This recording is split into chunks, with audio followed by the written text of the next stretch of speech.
Il existe une question presque sociétale propre aux grandes sagas cinématographiques rattachées à la pop culture. C'est lequel ton préféré ? Selon votre réponse, ça peut révéler une facette de votre personnalité, être un facteur déterminant dans votre acceptation par un groupe. Par exemple, si vous êtes plus fan de la prélogie, les puristes de la trilogie originale pourraient ne pas vous épargner à cause de vos goûts. Mais aujourd'hui, parlons d'une saga que j'aime profondément, James Bond 007. Comme tout le monde, j'ai mon préféré, et vous aussi, bien sûr. Un petit mot sur la saga. Malgré ses défauts, notamment ceux liés à sa conception, elle occupe une place à part dans mon cœur depuis ma plus tendre enfance. James Bond a toujours suivi les modes du moment, souvent avec un temps de retard, reprenant les codes et les tendances en vogue. Pour le meilleur, comme pour le pire. Parfois même, sans réelle originalité. À vrai dire, elle ne compte peut-être qu'un seul chef-d'œuvre, celui-ci.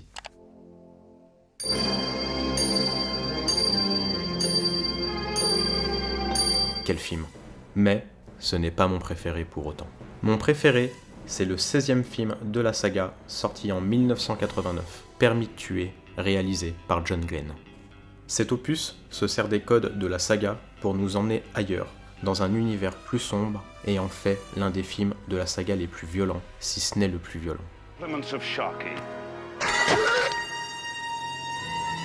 Dès le synopsis, vous allez comprendre. 007 veut venger son ami Felix Leiter, un personnage culte de la saga, dont la femme a été assassinée avant qu'il ne soit jeté dans un bassin de requins sur les ordres de Franz Sanchez, un pur film de vendetta.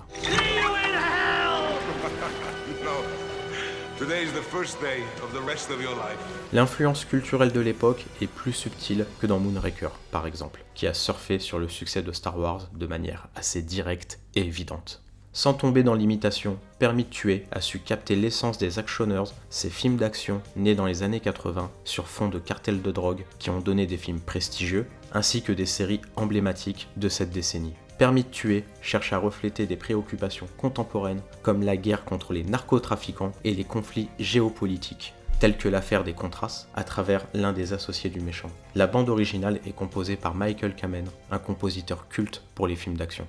Petit aparté sur les péripéties du film, qui fonctionnent aussi pour les autres films de la saga. L'univers de James Bond est issu des livres de Ian Fleming, et la plupart des scénarios sont des éléments piochés ça et là dans les bouquins. Pour les adaptations, les scénaristes font donc leur shopping à travers l'intégralité de la saga littéraire.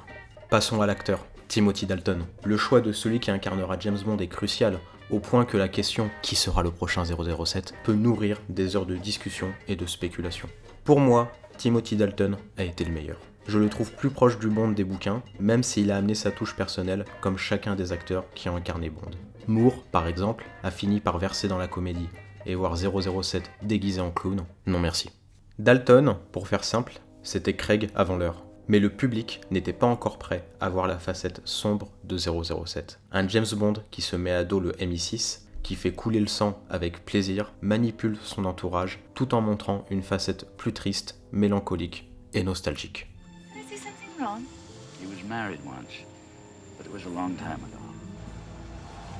Et j'aime quand, à la fin, lorsqu'il réussit sa mission personnelle, on ne lit aucune satisfaction sur son visage. Malheureusement, l'ère Dalton n'est pas marquée par des James Bond girls fortes. Les personnages féminins sont souvent secondaires et réduits à leur fonction. Et qui dit James Bond, dit méchant de James Bond. La saga regorge de personnages cultes, interprétés par des grands acteurs comme Donald Pleasance ou Christopher Walken. I am Ernst Stavro Blofeld. They told me you were assassinated in Hong Kong. Yes, this is my second life.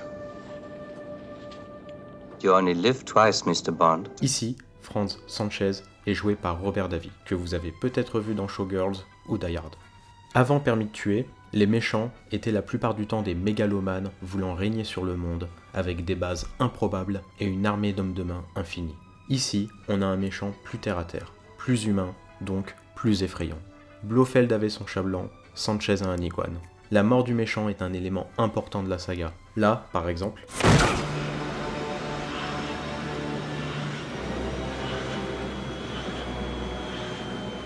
Non merci. Dans Permis de tuer, c'est intéressant de voir comment un élément présenté dès le début, le briquet, revient pour que Bond puisse dévoiler sa réelle motivation avant de brûler Sanchez comme pour brûler le passé.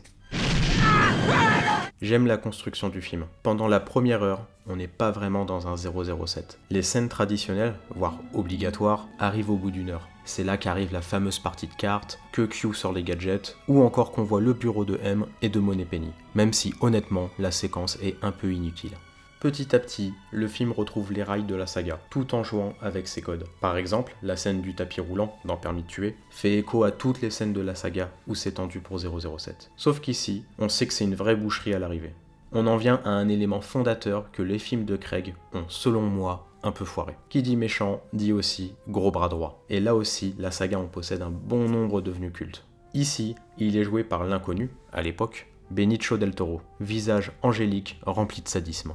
En revoyant le film, certaines choses me gênent. Il y en a deux principalement. La scène d'intro, que je trouve anecdotique au possible, celle de l'opus précédent est bien plus spectaculaire, et celle du suivant, GoldenEye, est géniale. Et il y a aussi une séquence qui est totalement ratée, c'est celle où 007 est maîtrisé par des ninjas. D'un coup, le film bascule dans un film digne de la canon. C'est d'un ridicule. Mais un ridicule.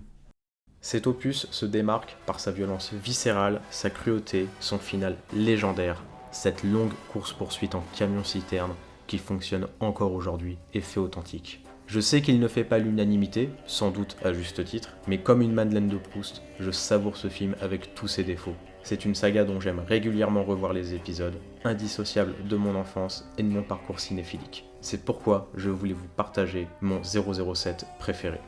Et vous, c'est lequel votre préféré ?